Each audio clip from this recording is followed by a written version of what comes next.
Matt, the spouse of 90-day fiancée actress Jasmine, was recently taken into custody by the authorities on suspicion of embezzling bank funds.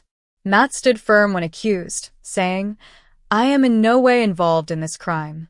However, the cops ignored him and brought him before the judge. Jasmine was quite disappointed after this encounter. "I don't want to be with a criminal," she stated plainly. "I am therefore choosing to get a divorce." As a result, Jasmine and Matt's marriage entered a difficult phase.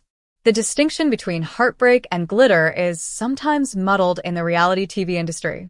The 90-Day Fiancé starred Jasmine's idyllic romance with Matt was already being scrutinized by both fans and critics. Promises, sacrifices, and the hope of a future together had formed the foundation of their love story. However, when bright police lights emerged outside their suburban home early one morning, everything changed drastically. While officers led Matt away in handcuffs, neighbors peered through their blinds. He was accused of embezzling a substantial sum of money from the bank where he was employed, which was alarming. News organizations jumped on the controversy with gusto, saturating headlines with images of Matt's mugshot and Jasmine's heartfelt photos. Tension was in the air within the courthouse. Matt stood in front of the judge and spoke calmly. "I have nothing to do with this crime. I'm not guilty. I was set up." However, his remarks appeared to disappear into thin air. According to the prosecution, the man had violated his position of trust. They said the odds were stacked against him. Cradling her fists so tightly that her knuckles became white, Jasmine sat in the back row. When she said, "I do," in front of the cameras and millions of people watching, this was not the life she had envisioned. She had always thought that love was stronger than hate, but what happens when love and the shadow of crime meet? A fury raged inside Jasmine when the hearing ended and Matt was hauled away. She gave a press conference outside her house that evening. "I don't want to be with a criminal," she said, her voice trembling at first before becoming solid. "I can't be with Matt if he is guilty. I'm choosing to get a divorce." Fans worldwide were taken aback by the announcement. Opinions on social media were divided. Some praised Jasmine for her decision and felt she deserved more, while others attacked her for leaving her husband in the middle of a trying moment. As usual, the internet turned into a battlefield of speculation and condemnation. Jasmine struggled with her feelings behind closed doors. A part of her thought back to the man who had made her laugh and who had assured her of a love-filled future. However, a different aspect of her was unable to resist the ominous suspicion that now hung over him. She was afraid that controversy would tarnish not just her profession but also her personal reputation. Every night, Matt wrote her a letter from his detention cell. In them, he pleaded with her to trust him, to think that someone in the bank was lying to him. "Jasmine, please don't give up on us. Now more than ever, I need you." Jasmine, however, never answered. Unable to handle the tension between her conscience and her heart, she stored the letters in a box, unread.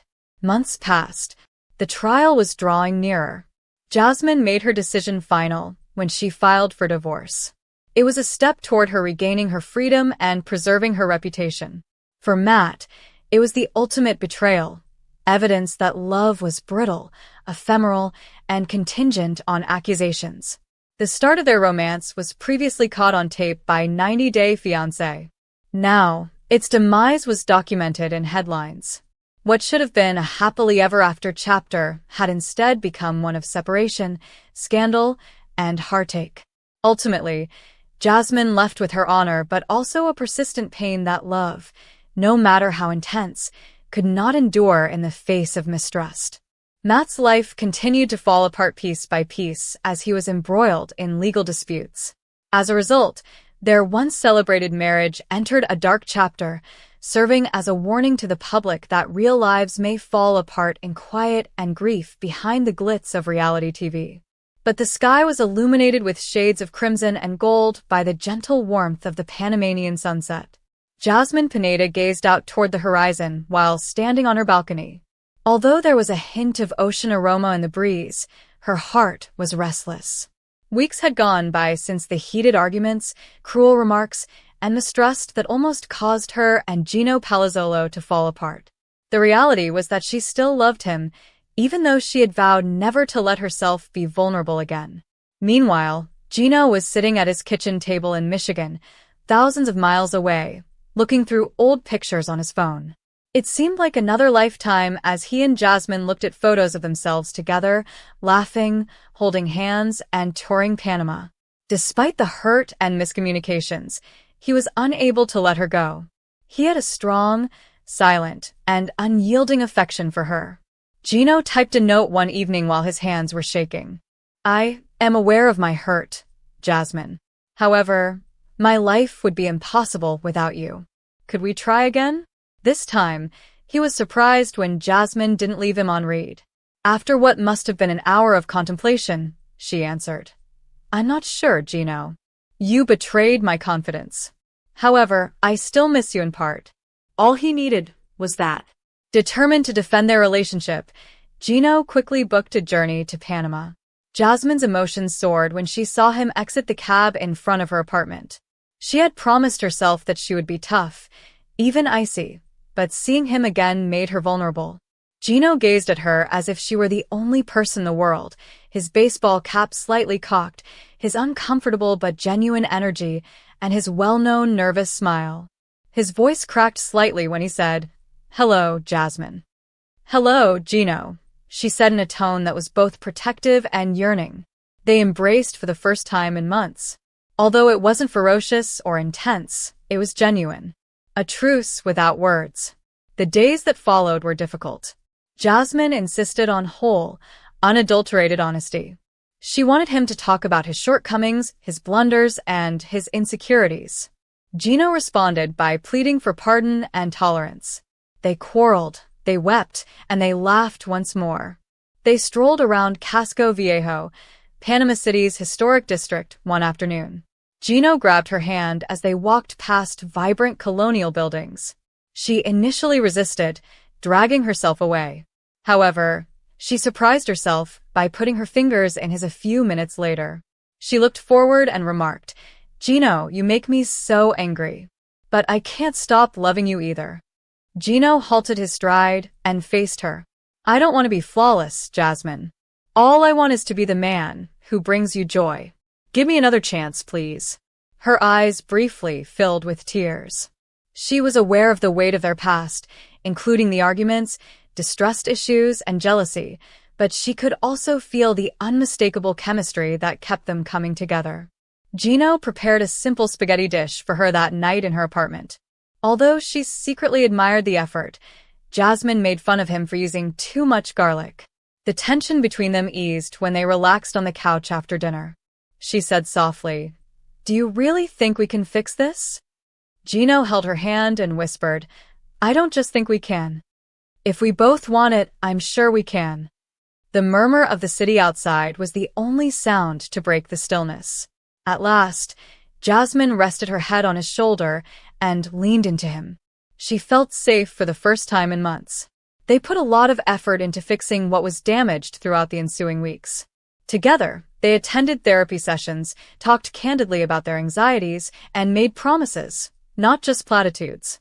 Gino promised to be more open and honest so that she would never have any reason to question his loyalty, and Jasmine committed to be more understanding of his guarded demeanor.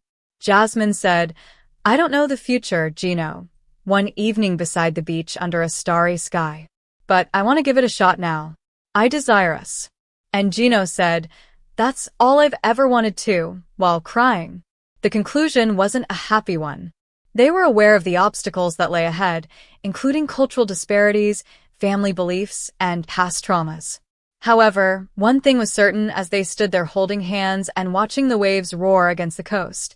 Love was worth fighting for, even if it was messy, complex, and flawed.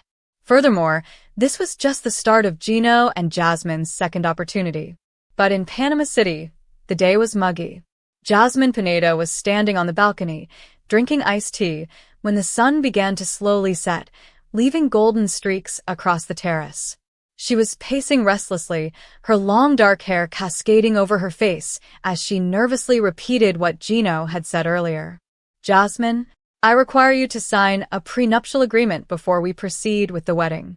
She could hear those words repeatedly in her ears.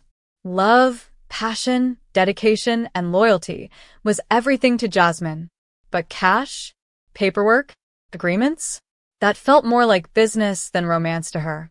Gino Palazzolo sat on the edge of the bed in the hotel suite, fumbling uncomfortably with his baseball cap. He had mentally practiced the exchange 100 times. For months, his family, his attorney, and even some of his friends back in Michigan had been telling him to protect yourself, Gino, even though he knew Jasmine would not take it lightly. You've put in too much effort to lose everything in the event that things don't work out. Jasmine's eyes were flaming when she eventually returned to the room. She responded sharply, So, Gino, do you want me to sign this piece of paper? After all that we've endured? For you after I quit my career, my security, my family? Gino took a deep swallow. It's not like that, Jasmine. It's only a safety measure. I love you, you know that. I'd like to wed you. However, I've witnessed far too many tales of mishaps. My family is concerned. I have retirement, a home, and savings. I earned those goods via hard effort. The purpose of the prenuptial agreement is to ensure our mutual protection. Tears clouded Jasmine's eyes. Safe? From me? Do you really believe that I entered your life to take advantage of you, Gino? I love you so much that I left everything behind, because you seem genuine to me. However, this gives me the impression that you don't trust me, as if you were already planning our failure. There was a heavy stillness between them. It seemed as though the entire world was listening in on the hum of the city traffic outside. Gino rose and grasped her hands. Please, Jasmine, pay attention to me. I've previously been burned. I have to exercise caution, even if I don't want to think it could happen with you.